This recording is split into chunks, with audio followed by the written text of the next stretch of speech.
कोविडच्या काळामध्ये या मतदारसंघामध्ये ना खासदार होता आमचा, ना आमदार आमचा होता, आणि सातत्याने आम्हाला या भागामध्ये विरोधी पक्षात सत्तेत असून सुद्धा विरोधी पक्षात असल्यासारख्याच्या भूमिकेमध्ये होतो. विकासाचा बराचसा बॅकलॉग त्या ठिकाणी शिल्लक आहे. आणि कालच्या लोकसभा निवडणुकीमध्ये प्रचार करत असताना प्रत्येक ठिकाणी जे जे प्रश्न निर्माण झाले, प्रत्येक ठिकाणी कार्यकर्त्यांची हीच भूमिका होती की आम्हाला खासदार कधी मिळणार, आम्हाला आमदार कधी मिळणार. आणि त्या द्वेषाने इथला कार्यकर्ता पेटून उठला होता. आणि त्यावेळी लोकसभा निवडणुकीमध्ये ज्यावेळी प्रत्येक मतदारसंघातनं किती मताधिक्य मिळेल याच्या संदर्भातली चर्चा चालू होती.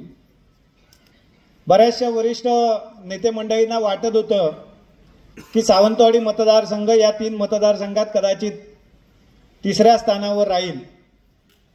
परंतु महेश सारंग असतील, सर्व मंडल अध्यक्ष असतील, सर्व या मतदारसंघातले प्रमुख पदाधिकारी असतील, सगळ्यांना एक आत्मविश्वास होता. आणि त्या आत्मविश्वासाच्या बळावर आम्ही सातत्याने वरिष्ठांना सांगत होतो की लोकसभा निवडणुकीमध्ये खूप चांगलं मताधिक्य सावंतवाडी मतदारसंघ देणार आहे. महायुती म्हणून अनेकांनी त्या ठिकाणी प्रामाणिक काम केलं, काही जणांनी चुकीच्या पद्धतीने वागले. त्या ठिकाणी त्या सगळ्या प्रवासामध्ये स्पीड ब्रेकर निर्माण करण्याचे काही लोकांनी प्रयत्न केलेत. ती मंडळी सगळीजण आता पक्षातनं बाजूला झाली, पक्ष स्वच्छ झाला, इथलं वातावरण स्वच्छ झालं, इथल्या कार्यकर्त्यांना आता मोकळा श्वास प्राप्त झाला. आणि कालच्या लोकसभा निवडणुकीमध्ये मतांच्या रूपाने सुद्धा तो रिझल्ट आपल्याला पाहायला मिळाला. आणि त्यानंतरच्या विधानसभा निवडणुकीमध्ये हा मतदारसंघ मला वाटतं संपूर्ण महाराष्ट्रामध्ये एक गाजलेला मतदारसंघ होता. आणि जिल्ह्याचा विचार करायचा झालाच तर या मतदारसंघा इतकं दूषित वातावरण दुसऱ्या दोन्ही मतदारसंघामध्ये बाजूच्या नव्हतं. एका मतदारसंघामध्ये दस्तूरखुर्द पालकमंत्रीच त्या ठिकाणी निवडणूक लढवत होते. ती निवडणूक स्पष्ट पूर्वीच झालेली होती आणि त्याच्या बाजूच्या मतदारसंघामध्ये दुरंगी लढत होती. त्यामुळे संपूर्ण जिल्ह्याचा आणि सगळ्याच बाजूने जो काही सगळ्यांचा लक्ष केंद्रित झाला होता तो सावंतवाडी मतदारसंघामध्ये होता. आणि त्यावेळी सुद्धा खऱ्या अर्थाने प्रामाणिक कार्यकर्त्याची एक कसोटी या निवडणुकीमध्ये लागलेली होती की अनेकांना इतक्या वर्षाचे असलेले संबंध, काही जणांना त्या ठिकाणी काही त्यांच्या कामामध्ये झालेली मदत, मग अशा प्रसंगामध्ये नेतृत्वाने घेतलेला महायुतीचा निर्णय आणि भारतीय जनता पार्टी म्हणून पक्षाबरोबर आपल्याला राहिलं पाहिजे. आणि आपण पक्षाबरोबर राहिलो तर नेमका सावंतवाडी मतदारसंघामध्ये या सगळ्या लढतीमध्ये नेमका निर्णय काय होईल आणि त्याच्यानंतरच्या काळामध्ये आपल्याला नेमकं काय स्थान प्राप्त होईल या सगळ्या चिंतेमध्ये इथला बराचसा कार्यकर्ता होता.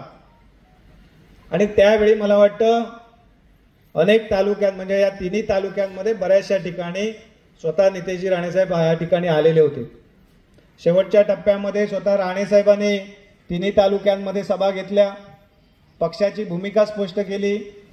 चव्हाण साहेबांनी तर मला वाटतं 4 ते 5 वेळा या मतदारसंघातल्या सगळ्या बूथ अध्यक्षापासून सगळ्या कार्यकर्त्यांबरोबर चर्चा करून त्यांना एक विश्वास दिला. आणि या विश्वास देत असताना प्रत्येक नेता हीच गोष्ट सांगत होता की महायुतीचाच विजय होणार, महायुतीचाच अधिकृत उमेदवार या मतदारसंघामध्ये निवडून येणार आणि तो सुद्धा भारतीय जनता पार्टीच्याच बळावर आणि भारतीय जनता पक्षाच्याच ताकदीवर त्या ठिकाणी या मतदारसंघामध्ये हा विजय प्राप्त होणार. आणि भारतीय जनता पार्टीची गरज म्हणून आपल्याला ही निवडणुकीमध्ये सगळ्यांनी पक्षाचं प्रामाणिक काम करायचं आहे, महायुतीचं प्रामाणिक काम करायचं आहे, हीच भूमिका त्या ठिकाणी प्रत्येक नेतृत्व त्या ठिकाणी मांडत होतं. परंतु अनेकांनी दिशाभूल करण्याचा शेवटच्या दिवसापर्यंत प्रयत्न केला. परंतु इथल्या कार्यकर्त्याला खरंच नमन केलं पाहिजे, कारण कार्यकर्ता या निवडणुकीमध्ये अत्यंत प्रामाणिकपणे निवडणुकीच्या दिवशी जो रिझल्टमध्ये जे काही दाखवलं पाहिजे ते त्याने सगळं काय ते आपलं प्रामाणिकपणा त्या ठिकाणी दाखवला.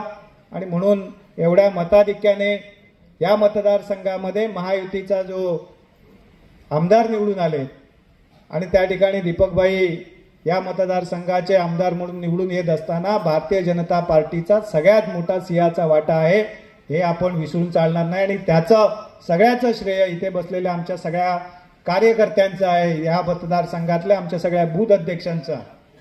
आणि म्हणून हे सगळं करत असताना आपण सुरुवातीपासून म्हणत होतो की भारतीय जनता पार्टीच्या चिन्हावर, कमळ चिन्हावरचा आपल्याला खासदार पाहिजे, कमळ चिन्हावर निवडून आलेला त्या ठिकाणी आम्हाला पालकमंत्री पाहिजे.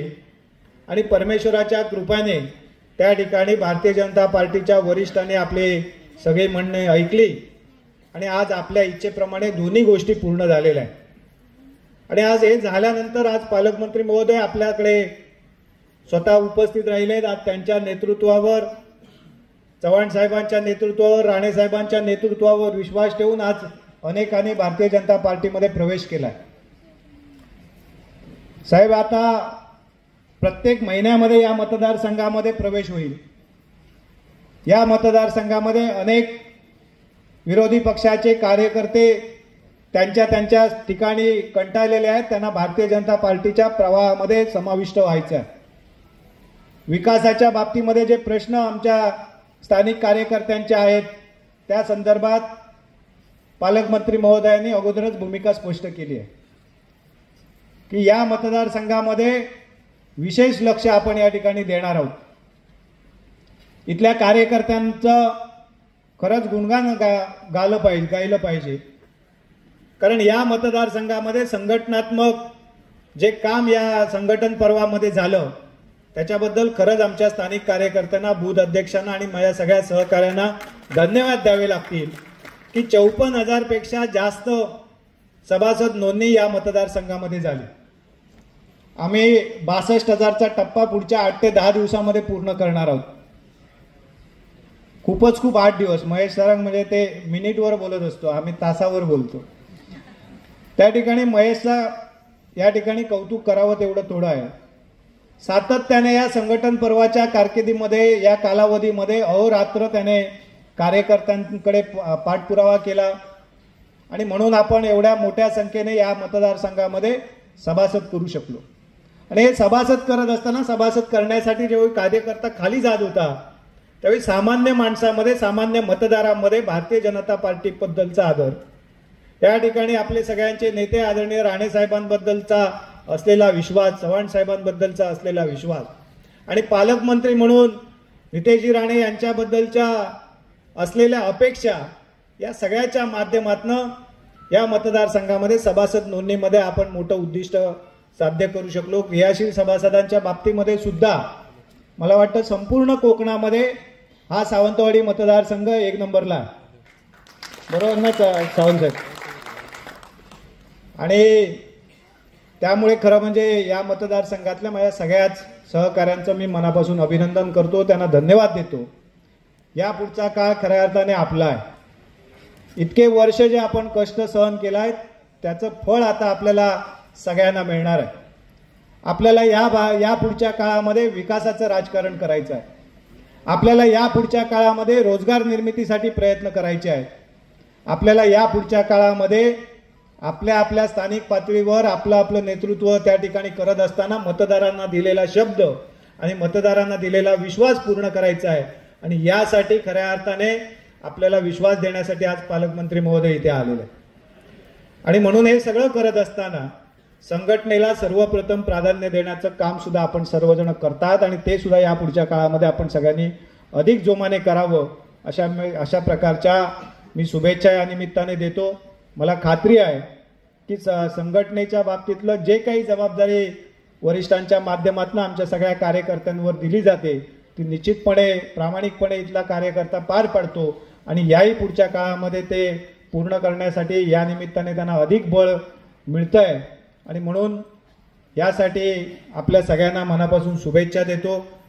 आता या ठिकाणी पालकमंत्री महोदयांचे विचार आणि मार्गदर्शन आपल्याला सगळ्यांना ऐकायचं आहे. उशीर झालेला आहे त्यामुळे मी इथेच थांबतो. जय हिंद.